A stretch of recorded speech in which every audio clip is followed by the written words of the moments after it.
чемпион по получению шапалагу. Oktagon 83-turnirda asosiy e'tibor Odilxon Kamolov va Kamil Karate o'rtasidagi keskin to'qnashuvga qaratilgan. Assalomu alaykum hammaga. Обращение uchun uzr. Lekin gapirmasak bo'lmaydi. Kamil Karateni juda ham bachkana videolarini, har xil bir gol toshnamiz ustidan qilayotgan videolarini, boshqasini ko'ryapmiz.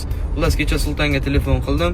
Kim bilan o'shaman dekabrda desam, So'nggi kunlarda Kamil Karatening xatti-harakatlari jangchilar orasida ko'p gap so'zga sabab bo'lmoqda. U kundan kunga haddidan oshib goh Goldga, goh Odilxon Kamolovga, goh boshqa jangchilarga vizit tashlash bilan ovora bo'lib qoldi. 19-dekabr Oktagon 83. Davay, men tayyorman. Men o'shaman. Mana shu oramizdagi bir bo'lgan temani yo'q. Bir? O non kabob. Men yutdim seni, yutdim. Go'yoki jangchilar orasidagi o'zaro hurmat e'tibor unutilib qolgandek. Odilxon Kamolov esa bunga javoban ishonchli javob qaytardi. Har ikki sportchi hozirda durang natijaga ega. Agarda 3-jangda kim g'alaba qozonsa, demak u g'olib sanaladi. 19-dekabr Oktagon 83. Davay, men tayyorman. Qadrli do'stlar, videoni ko'ring va albatta o'z izohingizni kommentariyaga yozib qoldiring. Oktagon 83-turnirda kimning qo'li baland keladi?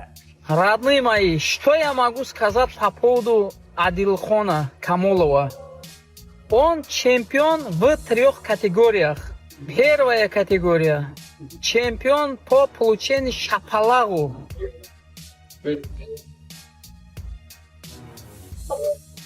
Во второй категории он чемпион по кмору, букмекерская контора. И вот таким образом он обманывает всего своего народа. Xassay silka orqali kiramiz, ro'yxatdan o'tamiz, promokod esdan chiqmasin. Birinchi ro'yxatdan o'tgan odamga 6 million bonus beriladi. Omadyor bo'lsin. Charchamanglar. Третьей категории он чемпион по разжиганию межнациональной ненависти. Здесь узбек, таджик, казах, кыргыз, русский ни при чем. Здесь есть Адилхон Гамбургер и Камил Карате. На этом все. Assalomu alaykum hammaga. Обращение uchun uzr. Lekin gapirmasak bo'lmaydi.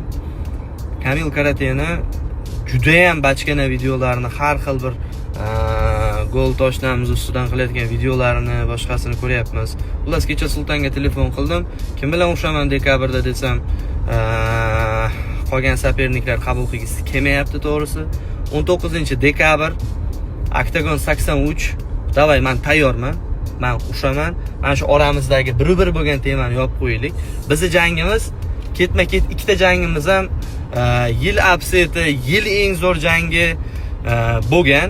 Davay, mana shu 3-jangimiz ham yo sen yo men uxlab qoladigan bo'y bo'lsin. Xohlasang faqat stoykada ushamiz. Faqat har xil bir temalarsiz o'zi 2,5 haftagina vaqt qoldi. Davay, odamlarga bir chiroyli jangni beraylik. Men tayyorman. Nima deysizlar o'rtoqlar mana shu narsaga? O'rtoqlar, qariyani sveji videosini ko'ringlar-da. Bir? Men yutdim seni, yutdim. Alisa, кто выиграл в бою, Камил Карате или Адилхон Камолов? Xo'p, sen yutgan ekansan. Endi davomi. Lekin счет 1-1 bo'lib qolib ketdi-da. Nima deysan? Счет 1-1 bo'lib qoldi-da. Zabt qildinglarmi? Yana bitta ayt, nima deysan? 1-1 oldi. Tochka qo'ydik.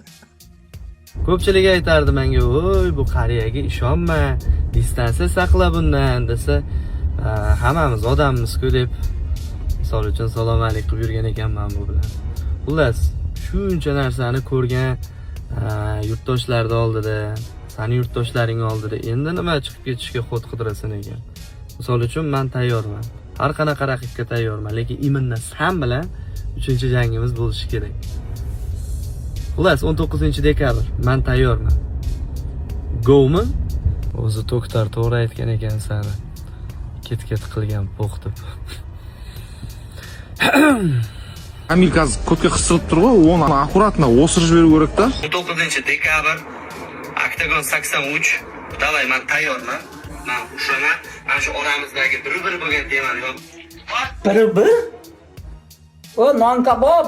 Men yutdim seni, yutdim. Alisa, кто выиграл в бою, Камиль Карате или Адилхон Камолов? Камиль Карате. Какие вопросы, братишка? Иди кукурузу охраняй. Это значит бездельничай.